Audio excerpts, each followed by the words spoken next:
തൃശൂരിൽ red alert പ്രഖ്യാപിച്ചു. ജില്ലയിൽ പെയ്ത കനത്ത മഴയിൽ നഗരത്തിലെ പലയിടങ്ങളിലും രൂപപ്പെട്ടത് വലിയ വെള്ളക്കെട്ടാണ്. ഇടിമിന്നലേറ്റ് 2 മരണവും സംഭവിച്ചു. തൃശൂർ വേലൂർ സ്വദേശി ഗണേശൻ, വലപ്പാട് കോതക്കുളം സ്വദേശി നിമിഷ എന്നിവരാണ് മരിച്ചത്. തുടർച്ചയായി പെയ്ത മഴയിൽ ഗതാഗതവും ദുസ്സഹമായി. രാവിലെയോടെ ആരംഭിച്ച മഴ 2 മണിക്കൂർ തുടർച്ചയായി പെയ്തതിനെ തുടർന്നാണ് ജനജീവിതം ദുസ്സഹമായത്.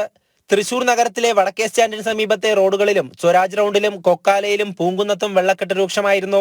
വടക്കേ സ്റ്റാൻഡിന് സമീപം പാർക്ക് ചെയ്തിരുന്ന കാറുകളും ബൈക്കുകളും അടക്കം നിരവധി വാഹനങ്ങൾ വെള്ളത്തിലായി.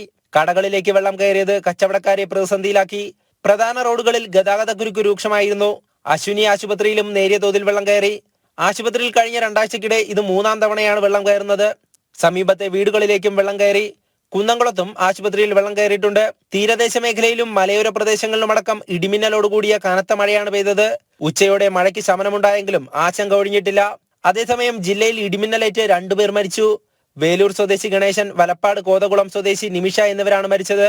ഗണേശന് വീടിനുള്ളിൽ വെച്ചും നിമിഷയ്ക്ക് പുറത്തെ കുളിമുറിയിൽ വെച്ചുമാണ് ഇടിമിന്നലേറ്റത്. ജില്ലയിൽ മഴ ശക്തമായതിനെ തുടർന്ന് റെഡ് അലർട്ട് പ്രഖ്യാപിച്ചു. കളക്ടറും കാലാവസ്ഥാ നിരീക്ഷണ കേന്ദ്രവും ജാഗ്രതാ നിർദ്ദേശം നൽകിയിട്ടുണ്ട്. അതേസമയം PWDയുടെ അനാസ്ഥയ്ക്കെതിരെ തൃശൂർ മേയർ MK വർഗീസും രംഗത്ത് വന്നു. കാനകളുടെ നിർമ്മാണം ശരിയായ രീതിയിൽ പൂർത്തിയാക്കാത്തതാണ് വെള്ളക്കെട്ടിന് കാരണമായതെന്നും അദ്ദേഹം പറഞ്ഞു. ജനം, തൃശൂർ.